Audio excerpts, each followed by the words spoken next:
사무엘 하 제21장. 블레셋 사람이 다시 이스라엘을 치거늘 다윗이 그의 부하들과 함께 내려가서 블레셋 사람과 싸우더니 다윗이 피곤하매 거인족의 아들 중에 무게가 300세겔 되는 노창을 들고 세 칼을 찬 이스비브노비 다윗을 죽이려 하므로 스루야의 아들 아비새가 다윗을 도와 그 블레셋 사람들을 쳐 죽이니 그때 다윗의 추종자들이 그에게 맹세하여 이르되 왕은 다시 우리와 함께 전장에 나가지 마옵소서. 이스라엘의 등불이 꺼지지 말게 하옵소서. 그 후에 다시 블레셋 사람과 곱에서 전쟁할 때에 후사 사람 시프게는 거인족의 아들 중에 삽을 쳐 죽였고, 또다시 블레셋 사람과 곱에서 전쟁할 때에 베들레헴 사람 야레오르김의 아들 엘하나는 가드 골리앗의 아우 라흐미를 죽였는데 그자의 창자로는 배틀채 같았더라. 또 가드에서 전쟁할 때 그곳에 키가 큰 자 하나는 손가락과 발가락이 각기 6개씩 모두 24개가 있는데 그도 거인족의 소생이라. 그가 이스라엘 사람을 능욕함으로 다윗의 형 삼마의 아들 요나단이 그를 죽이니라. 이 네 사람 가드의 거인족의 소생이 다윗의 손과 그의 부하들의 손에 다 넘어졌더라 하였더라.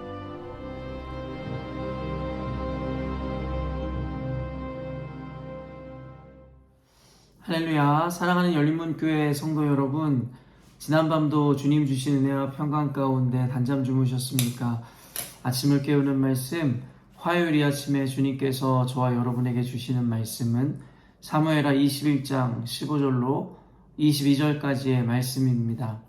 오늘도 주시는 살아계신 하나님의 말씀을 통하여 저와 여러분의 삶 가운데 선명한 성경적 기준이 세워지길 원하며, 또한 세워진 기준대로 오늘도 맡겨진 하루를 살아내심으로 하나님께서 주시는 은혜와 평강을 누리는 삶, 또한 하나님께 영광 돌리는 삶을 살아내시는 저와 여러분이 되었으면 좋겠습니다. 오늘 본문에 대하여 매일 성경의 해설자는 다윗의 용사들이라는 제목을 붙였는데요. 지난 주일에도 언급한 바와 같이 사실은 사무엘서는 단순히 다윗의 이 삶만을 서사하고 그린 것만이 아니라 사실은 그 과정 가운데 그 주변 인물들의 이 모습들을 통해서도 우리들에게 사실 많은 은혜들과 또한 깨달음을 주는 이 책이고 내용이라 생각되어집니다.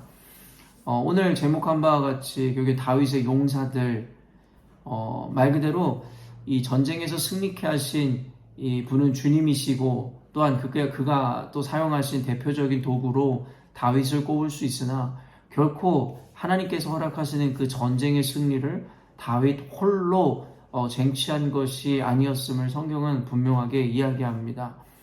바로 어떻게 보면 오늘 물론 이름이 나와 있는 4명의 용사들을 소개하지만 사실은 빛도 이름도 없이 함께 다윗과 생명을 버려가며 싸워왔었던 수많은 이름 없는 영웅들에 의해서 하나님의 전쟁이 승리를 할 수 있었음을 성경은 우리들에게 분명히 보여주더라는 것이죠. 여기 우리는 이와 같은 이 일련의 과정을 통해서 성경의 원리를 깨달을 수 있어야 됩니다.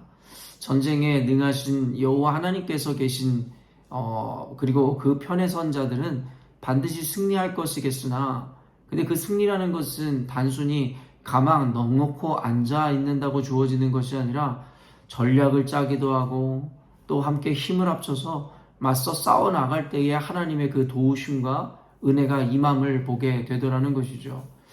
그렇기 때문에 이런 성경의 과정들과 내용들을 보면 이전에 소위 신앙 좋다라고 이야기했었던 이들이 그저 자신은 믿음으로 살기 때문에 어떠한 노동도 어떠한 일도 하지 않고 어떠한 노력도 하지 않고 하나님께서 주시는 은혜로만 살아내겠다라는 좀 착각 가운데 이 자신이 믿음 좋은 채 행세했었던 이들의 모습을 우리는 생각해 보게 됩니다. 아까도 이야기했지만 말 그대로 성경의 원리와 하나의 하나님의 이 방향성에 대한 의미를 전혀 이해하지 못한 이들의 어떤 잘못된 신앙의 모습이고 행태일 것인데요. 하나님께서는 분명히 하나님 당신께서 일을 이루시고 계획하실 뿐만 아니라 또 하나님께서 그것을 성취하시는 분이라고 성경에서 분명히 이야기하지만 하나님께서는 그 과정 가운데 저와 여러분 그리고 수많은 이름 없는 영웅들을 통해서 하나님의 역사를 만들어 간다는 것을 우리는 잘 알아야 합니다.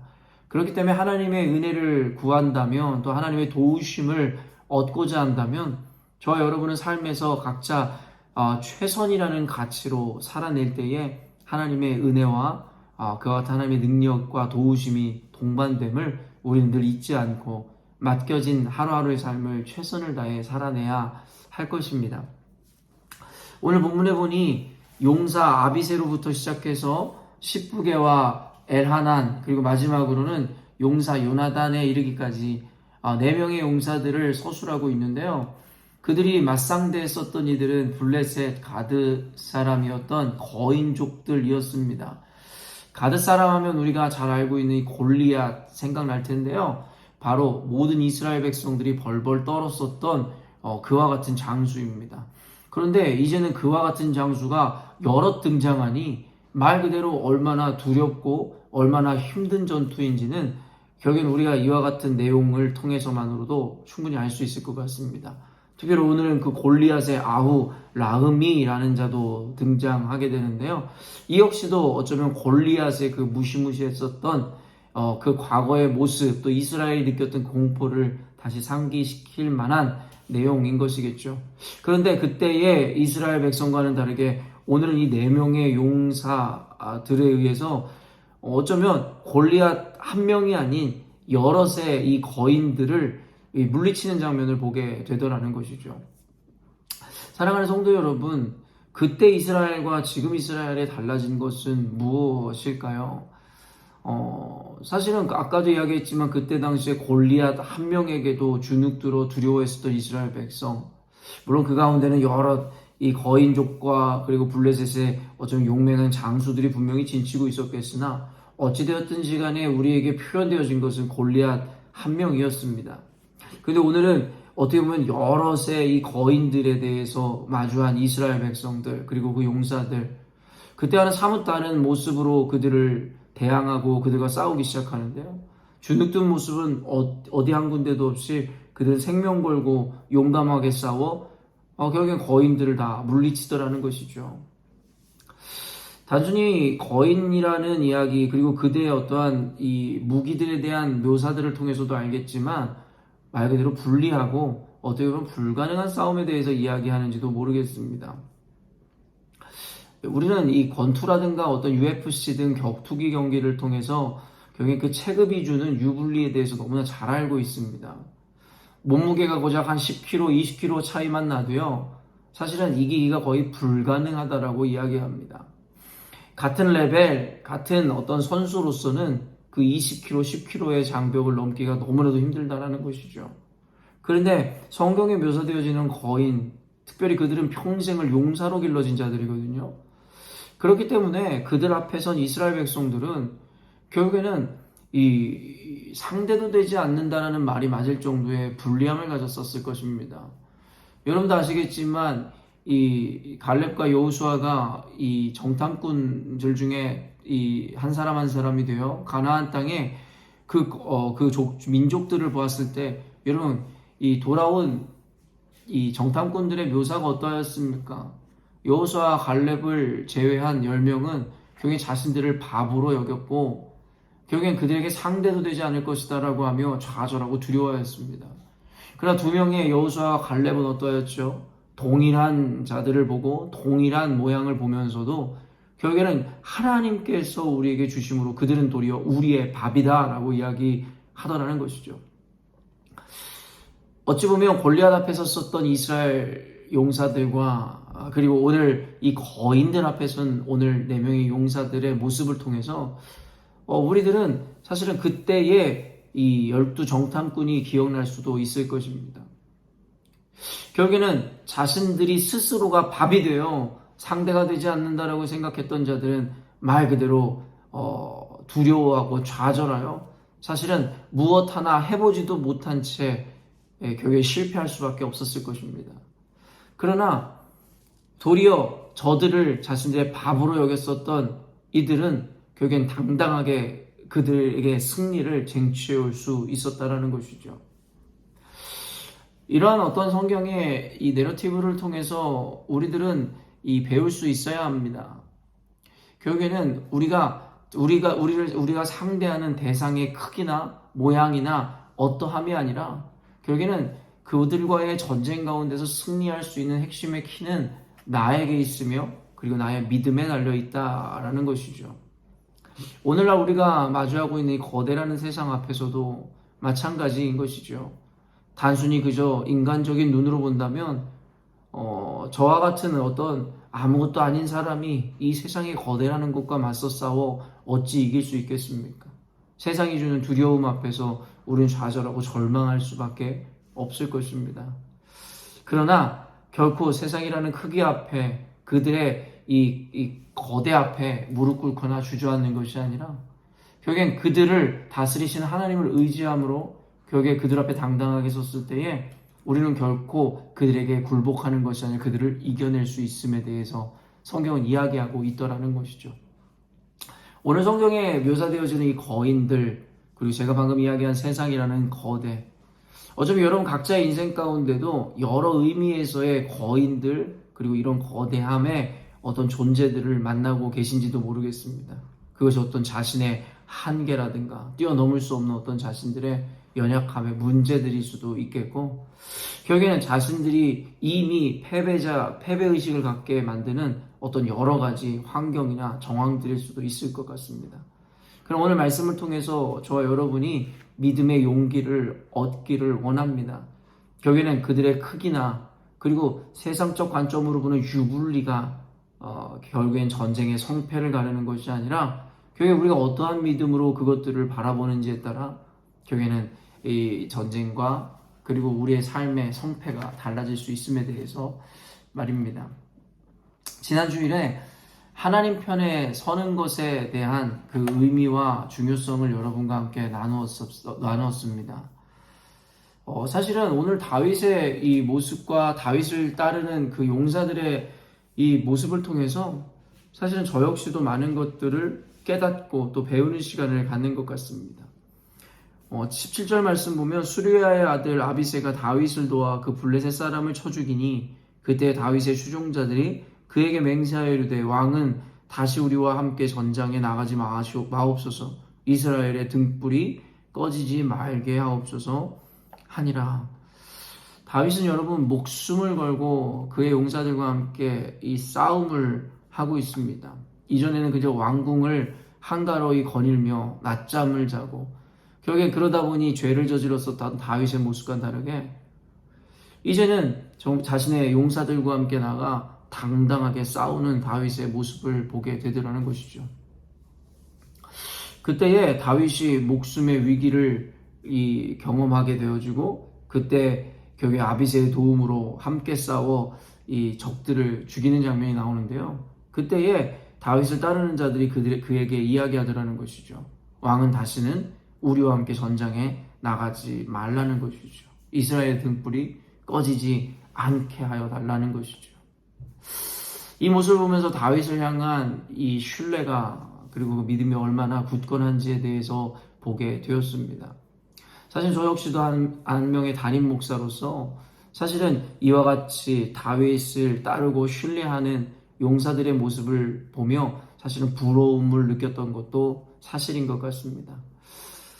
단순히 저뿐만 아니라 여러분에게도 이와 같이 여러분을 지지하고 신뢰하는 친구들 그리고 동역자들이 있다면 여러분 얼마나 행복하고 그리고 마음에 용기가 나겠습니까?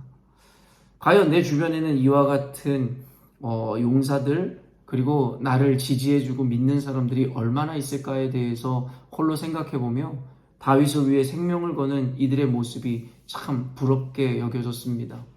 그러면서도 동시에 나는 또 누군가에게 이와 같은 용사들 또 그를 지지하는 어떤 그와 같은 자가 될 수 있는가 그리고 되고 있는가에 대해서도 더불어 생각해 보았습니다. 여러분 성경에 나오는 다윗은 결국에는 이 성경을 보는 이들에게 모두 적용되어질 수 있는 대상임을 잊지 않으셔야 할 것입니다. 저는 다윗의 모습을 보며 제가 다윗이 된 것 마냥 그의 모습이 부러웠고 그에 대해서 적용하지만 여러분들을 역시도 여러분이 또 다윗이 되기도 하고 또 여러분의 주변 사람이 다윗을 따르는 이 그와 같은 지지자들의 모습에 또 투영돼요. 결국에는 때로는 내가 다윗과 같은 모습으로, 또한 때로는 내가 다윗을 지지하고 추종했던 자들의 모습으로 결국에는 각자의 상황과 환경 가운데 적용할 수 있어야 한다라는 것이죠. 여러분, 교회라는 것은 이 하나님께서 이 세우신 용사들의 모임이라고 저는 믿습니다. 세상이라는 거대 거인과 싸워 이겨야 한다라는 것이죠. 그렇기 때문에 그들을 이기기 위해서는 필수적으로 교회 공동체는 하나가 되어야 한다라는 것입니다. 여러분은 저에게 이 다윗을 지지하고 추종했었던 그들과 같은 모습으로 동역해 주셔야 할 것이고, 또 저 역시도 여러분의 입장에서는 여러분이 다윗이 되고 제가 여러분들을 지지하고 추종하는 지원자가 되어 우리가 서로 합력하여 이 하나님의 나라와 하나님의 승리를 거둘 수 있어야 한다라는 것입니다. 그렇기 때문에 단순히 내 주변에 저런 이들이 있는가에 대해서만 부러워하고 생각할 것이 아니라, 그렇다면 나는 누군가에게 저와 같은 지지와 충성을 보여주는 자인지에 대해서도 생각해보는 시간을 가져야 할 것입니다. 오늘 성경에서 또 이야기하는 해설자도 지적하지만 결국에는 다윗에게 이와 같은 동역자들이 함께할 수 있었던 이유에 대해서 이야기하고 논하고 있는데요. 오늘 다윗에게 충성을 다했었던 이 용사들과는 다르게 이 사울에게는 그를 추종하거나 이와 같이 신실하게 그를 끝까지 따랐던 충신이 단 한 명도 없었음에 대해서 성경은 이야기하고 있습니다. 그러면서 해설자는 이렇게 이야기합니다. 그 이유는 무엇이냐면 바로 하나님이 그와 함께 하시지 않았다라는 것이죠. 아까도 언급한 바와 같이 결국에 다윗은 하나님의 편에 서 있는 자였습니다. 성경에서 우리 신앙에서 있어서 가장 중요한 것이자 가장 기본적인 것이 무엇입니까? 모든 것이 바로 하나님 중심적인 사상과 하나님 중심적인 개념입니다. 말 그대로 역사는 하나님께서 계획하시고 써내려가는 것이기에 결국엔 그 역사의 한 시점에서 부름받은 저와 여러분들은 바로 그 역사의 주관자이신 하나님의 편에 서 있을 때라야 그 귀한 역사의 한 부분에 기록될 수 있다라는 것이죠. 그렇기 때문에 이 사울에게 충신이 없었고 그를 따르던 이와 같은 추종자들이나 신뢰를 가진 신하들이 없었던 것은 단순히 그의 부도덕함이나 그의 어떠한 모습에 대해서 우리는 그 의미를 찾아서는 안 될 것입니다. 여러분도 아시겠지만 사울왕은 다윗보다 훨씬 더 사람들이 흠모할 만한 외형과 능력과 모양을 갖췄었던 사람입니다.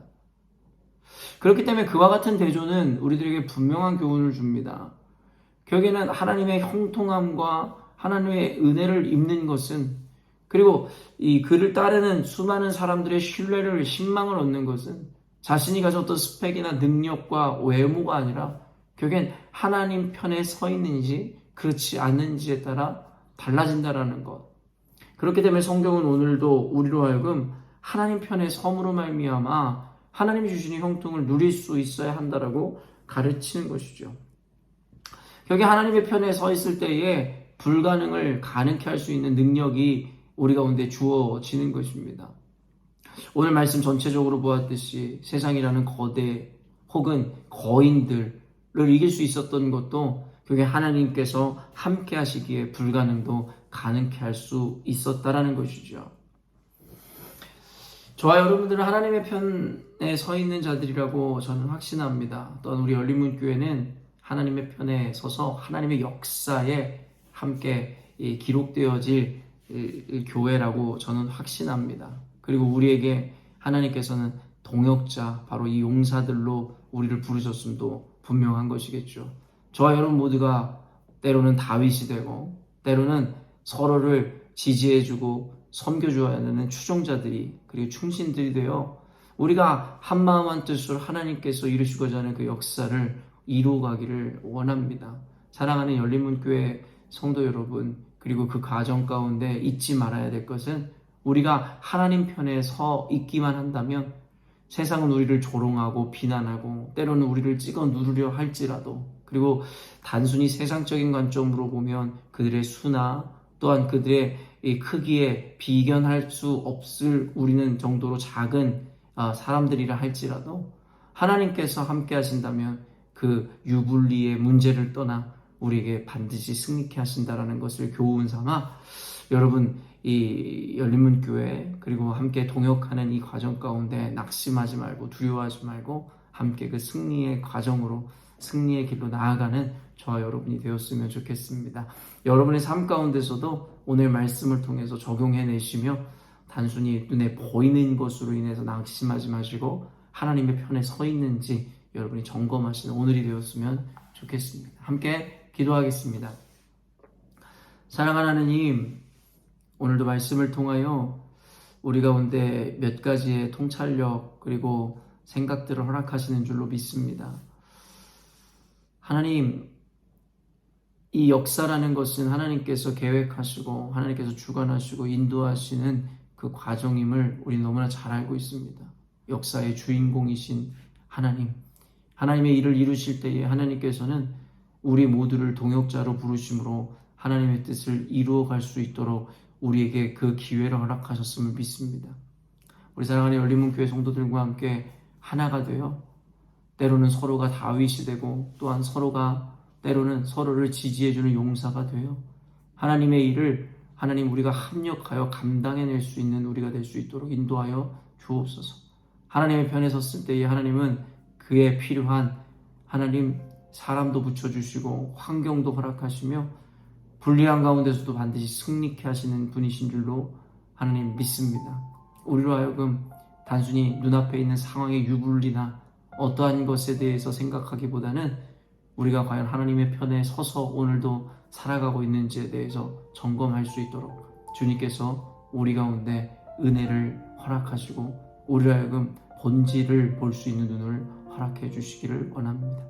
오늘도 말씀 가운데 은혜를 입어 하나님의 형통함을 누릴 우리 열린문교회 성도들 하나님께서 귀히 여기시고 이들의 인생을 하나님 인도하여 주옵소서. 감사드리며 거룩하신 예수님의 이름으로 기도합니다. 아멘.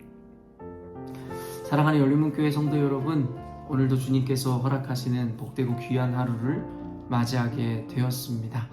오늘이라는 이 하루를 맞이한 우리 삶 가운데 때로는 우리가 원치 않고 바라지 않는 또 우리를 두렵게 하는 일들이 눈앞에 펼쳐진다 할지라도 여러분과 함께 하시는 하나님을 인식하심으로 오늘 하루도 당당하게 승리해내시는 저와 여러분이 되었으면 좋겠습니다. 아침을 깨우는 말씀은 내일 아침에 또 만나도록 하겠습니다.